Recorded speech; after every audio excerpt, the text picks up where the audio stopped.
Baik, kita lanjutkan. Akun yang memerlukan penyesuaian sebelum buat laporan keuangan. Ada di halaman 26, butir 2, deferred revenue dan atau unearned revenue. Ya, pendapatan ditangguhkan atau pendapatan diterima di muka. Jadi kalau perusahaan pada akhir periode pembukuan sudah menerima pendapatan tapi belum menjadi haknya.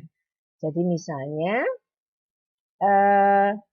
saudara sudah membayar uang kursus ya pada bulan Desember selama untuk jangka waktu 3 bulan. Nah, sehingga pada akhir Desember kalau saudara membayarnya di awal Desember, yang benar-benar sudah menjadi pendapatan bagi perusahaan baru 1 bulan. Yang 2 bulan berikutnya belum, karena periode pembukuannya di akhir Desember. Ya, sehingga harus disesuaikan. Kemudian berikutnya, masih di halaman 26, butir yang ketiga, accrued expenses atau liabilities, ya, beban atau kewajiban yang sudah terjadi, jadi sudah menjadi kewajiban, tapi perusahaan belum melakukan pencatatan, ya, karena belum dibayar. Contohnya gaji pegawai, misalnya dibayar setiap hari Sabtu, ya, misalnya dibayar setiap hari Sabtu misalnya, ya. Kemudian akhir periode tanggal 31 Desember itu jatuh pada hari Rebo. Ya. Sehingga pada tanggal 31 Desember masih sudah ada gaji yang sudah menjadi kewajiban perusahaan, tapi karena belum waktunya dibayar, masih hari Sabtu, maka itu harus dicatat ya sebagai utang gaji, ya. Baik, kita pelajari dulu contoh yang unearned revenue ya atau deferred tadi ya. Ini saya ambilkan dari literatur. Di neraca saldo, saudara lihat ada unearned rent, sewa diterima di muka, jumlahnya 360 ya.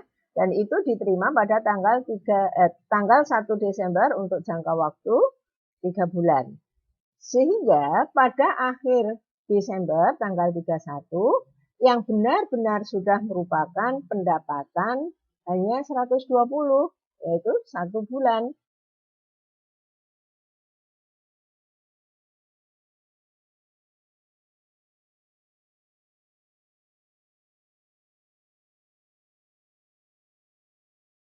Dasar informasi tersebut, maka jurnal penyesuaian yang dibuat tanggal 31 Desember, pendapatan sewa yang diterima di muka di debit unearned rent, karena sudah merupakan pendapatan, maka pendapatan sewa bertambah sehingga dikredit. Ya, jurnal penyesuaiannya. Nah, sama seperti proses sebelumnya setelah dibuat ayat jurnal, di sini jurnal penyesuaian juga harus diposting ke akun buku besar terkait. Ya, seperti yang saudara lihat di slide ini. Baik, mari kita pelajari di contoh halaman 27 untuk butir C dan butir E. Untuk yang butir C dulu ya, saudara lihat. Pendapatan diterima di muka, ya, 2 juta itu untuk 4 bulan, diterimanya tanggal 1 Desember. Saudara lihat di akun neraca saldo nomor urut yang kelima, ya. Nah, karena untuk 4 bulan dibayar 1 Desember, berarti per tanggal 31 Desember sudah benar-benar merupakan pendapatan. Sehingga ayat jurnalnya saudara lihat itu yang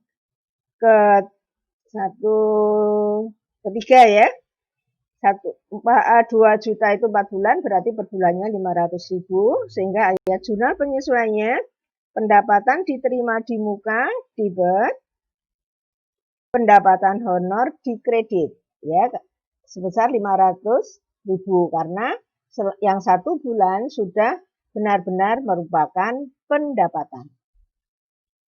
Kemudian untuk informasi yang E, beban gaji karyawan yang masih harus dibayar 5 juta. Jadi akhir Desember perusahaan sudah mempunyai kewajiban bayar gaji, tapi karena belum waktunya dibayar, maka belum dilakukan pembayaran. Ya, jadi misalnya bayarnya tiap tanggal 1, ya, padahal itu tanggal 31 kan belum waktunya. Saudara lihat, ini keterkaitannya dengan beban gaji. Ya, sehingga ayat jurnal penyesuaiannya sudah menjadi kewajiban, maka harus tetap dibukukan pada beban gaji. Sehingga jurnal penyesuaiannya beban gaji di debit, utang gaji bertambah karena belum dibayar, di kredit sebesar 5 juta.